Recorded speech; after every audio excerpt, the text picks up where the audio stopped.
In the narrow, noisy quarter of Sabura, where Rome's noble roots clashed with its rising chaos, a child was born under the shadow of ambition and the whisper of destiny.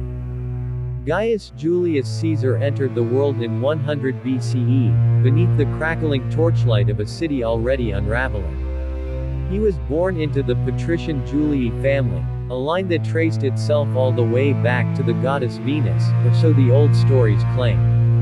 But lineage alone meant little in a Rome devoured by corruption, civil war, and hunger for power. His father, also named Gaius, was a quiet, respected man who died too early. His mother, Aurelia, was sharper, watchful, and fiercely Roman. She saw in her son not just a future man, but a future ruler. While other boys were taught to follow tradition, Aurelia taught her son to read men. Caesar came of age during the dictatorship of Lucius Cornelius Sulla, a time when heads were nailed to the forum gates, and silence was safer than principle. Caesar, still barely into manhood, had already married Cornelia, the daughter of one of Sulla's enemies.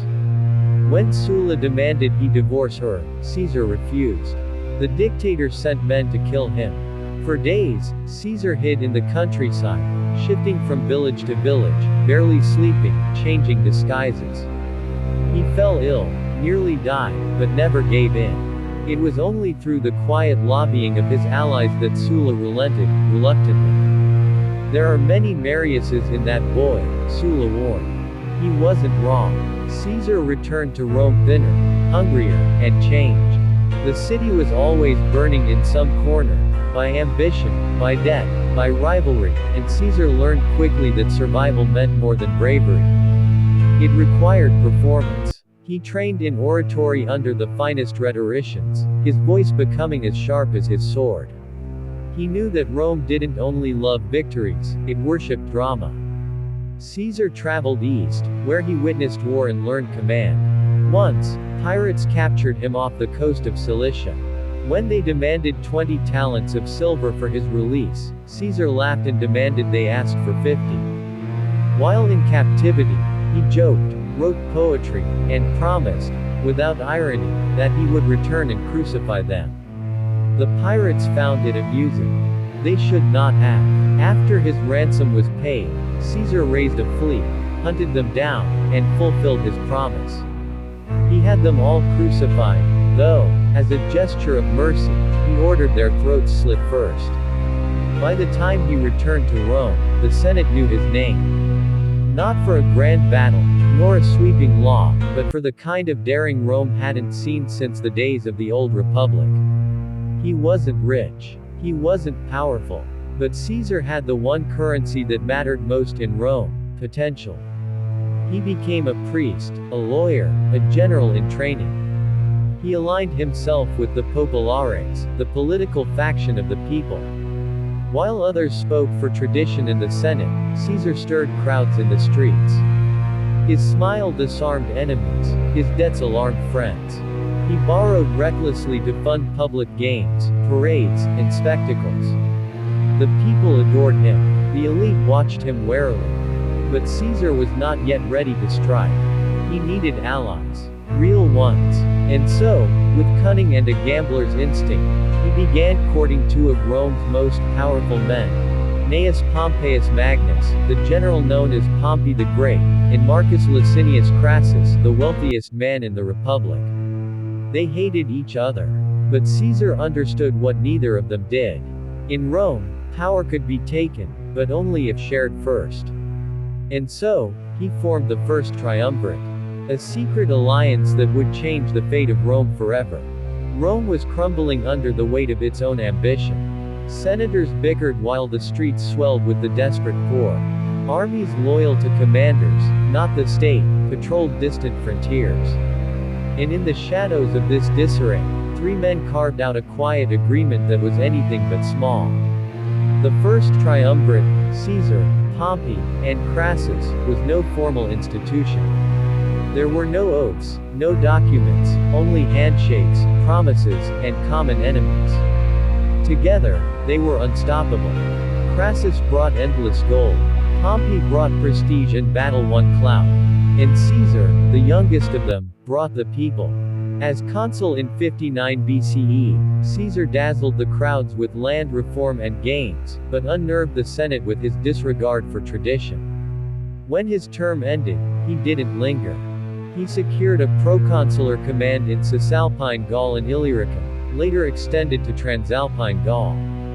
It was a backwater post, as far as most senators saw it. But Caesar saw what they didn't. He saw conquest. Gaul was not a nation, it was a patchwork of warring tribes, proud, defiant, and fractious. Rome had long treated it like a nuisance. But Caesar knew that to secure real power, he needed more than votes or coins. He needed legions, victories, glory. The Gallic Wars began with skirmishes and pretexts. A migrating tribe here, a minor alliance there. But it soon spiraled into something far larger. Caesar struck fast and ruthlessly. His commentaries described bold maneuvers and noble Roman virtue, but the truth was grittier. Cities burned. Entire tribes were slaughtered or enslaved. Rebels were crucified along roads stretching for miles. To Rome, he sent spoils, stories, and dispatches. The people drank it in like wine. Caesar conquers for Rome, they said. But inside the Senate halls, many knew, Caesar was conquering for Caesar. 8 long years he spent in Gaul. He marched through the cold forests, crossed frozen rivers, broke sieges, and built bridges faster than others could raise walls. His most famous opponent, Vercingetorix, united the Gallic tribes in rebellion, but even he fell before Caesar's relentless siege of Alesia, a victory that seemed almost divine in its precision.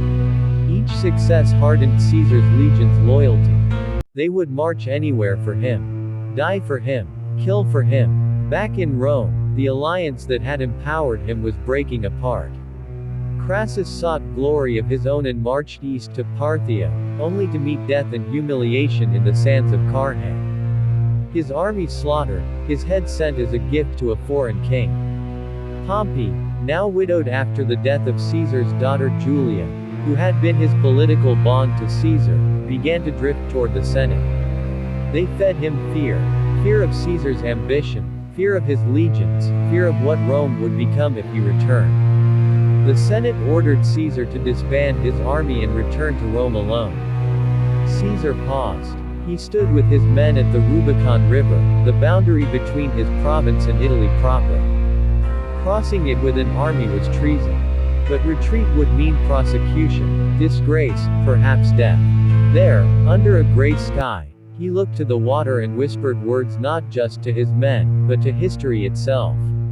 Alia acta est. The die is cast. With that, he crossed. It was not just an invasion. It was a declaration. Rome would never be the same. The river had been crossed, and with it, a line that could never be uncrossed. Caesar's army marched south, not as invaders, but as a returning force of reckoning. Towns surrendered without resistance. Senators fled the capital like smoke fleeing fire. Pompey, once Caesar's ally, now his rival, abandoned Rome and headed east to gather troops. Caesar entered the city not with a king's pride but with a conqueror's pace, swift, calculated, unstoppable. He refused to claim tyranny or monarchy. Instead, he spoke of restoring order, of defending the republic from those who had betrayed it. Yet with every decree, every action, every legion he commanded, it became clearer. He was the republic now. Still, the war was not over. Pompey raised a formidable force in Greece. Caesar followed, but his fleet was battered by storms, and his legions nearly starved. At Dyrrhachium, he suffered a rare defeat. But Caesar was never strongest when winning, he was most dangerous when wounded. Months later, at the plains of Pharsalus, his smaller, hungrier army crushed Pompey's in a brutal, decisive battle. Pompey fled to Egypt, hoping for sanctuary. But pharaohs play their own games. To curry favor with Caesar, the boy King Ptolemy XIII had Pompey assassinated upon arrival. When Caesar landed days later, they presented him with his rival's severed head. He did not smile. He wept. Not for Pompey, for the Rome that once was. But Egypt held more than corpses. It held Cleopatra. She was young, brilliant, and cornered in her own civil war with her brother. One night, she was smuggled into Caesar's quarters, rolled inside a Persian rug, unfurled before him like a gift. What began as politics turned swiftly into passion. Together, they defeated Ptolemy forces and restored her to the throne. For months, Caesar lingered in Alexandria, longer than any Roman expected. Whispers of indulgence followed him back across the Mediterranean. But when he returned, he brought not only stability to Egypt, but Cleopatra herself. And with her, a son. In Rome, the Senate watched with clenched fists. Still, Caesar gave them no immediate reason to strike. He offered pardons to former enemies. He enacted reforms, clearing debts, expanding citizenship, organizing the calendar into the Julian form we still use today. He opened the Senate to more voices, but filled it with his loyalists. Statues of him rose. Temples bore his name. He was named dictator for 10 years, then for life. Crowds adored him, but the Senate grew quiet. Too quiet. And then came the Feast of Lupercal. Mark Antony, Caesar's ally, stood before the people and offered him a laurel crown. Twice, Caesar refused, but his hands had lingered. His denial felt rehearsed. The crowd's cheer felt tested. And in the shadows of those cheers, something darker was growing. Not everyone believed Caesar was saving Rome. Some believed he was burying it. Rome in the spring was a city holding its breath. The air was thick with expectation, of peace, of greatness, or of ruin. Julius Caesar walked the marble streets as if he owned them, because by then, he nearly did. Dictator for life. High priest of Rome. Commander of all legions. His face carved into coins, his statue standing among the gods. But behind his back, the city whispered. Caesar had pardoned many former enemies, Brutus, Cassius, Trebonius, thinking mercy would win loyalty. He misjudged them. They smiled in his presence and plotted in his absence. To them, the Republic was gasping its final breath beneath the weight of Caesar's shadow. The plan was simple, brutal, swift. They would strike in public, in daylight, in the very heart of Roman power. Not in darkness like assassins, but in the Senate, like patriots. On the morning of March 15, 44 BCE, the Ides of March, Caesar woke to uneasy dreams. His wife, Calpurnia, begged him not to go to the Senate that day. The augurs warned him the omens were foul. Even a servant tripped on the threshold. But Caesar, as always, chose boldness. What is necessary, he said, must be done. He entered the theater of Pompey, the temporary meeting place of the Senate, without guards. He wore his scarlet toga. His enemies rose to greet him, forming a circle that slowly tightened. The signal was given. A senator approached and grabbed his toga. Then came the first blade, sharp, cold, cutting into his shoulder.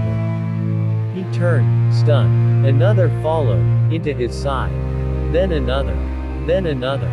The Senate, the same institution he had tried to command, tore into him with knives drawn not just from sleeves, but from betrayal.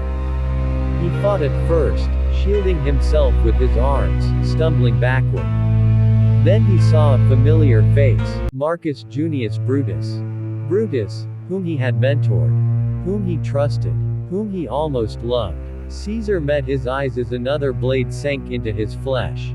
Et tu, Brute. You too, Brutus. Then he fell. Blood pooled across the cold stone floor. Beneath the shadow of Pompey's statue, Rome's past watching the future bleed out at its feet. The conspirators expected celebration. Instead, they found silence. Shock. Fear. The people did not cheer. They locked their doors. Mark Antony gave no resistance, but days later, at Caesar's funeral, he spoke. And his words burned like wildfire through the city. He showed the crowd Caesar's torn robe. He read the will aloud. How Caesar had left money for every citizen, and his private gardens to the people. Rome erupted in fury. The conspirators fled or were hunted down. Brutus and Cassius would take their own lives, far from the forum they believed they'd saved. And in Caesar's place, a new man rose, young, quiet, and calculating. Octavian, Caesar's grandnephew and adopted son. With him came vengeance, then victory, and finally the end of the Republic. Rome would never again be ruled by a senate. It would be ruled by emperors. And the first would take the name Augustus Caesar.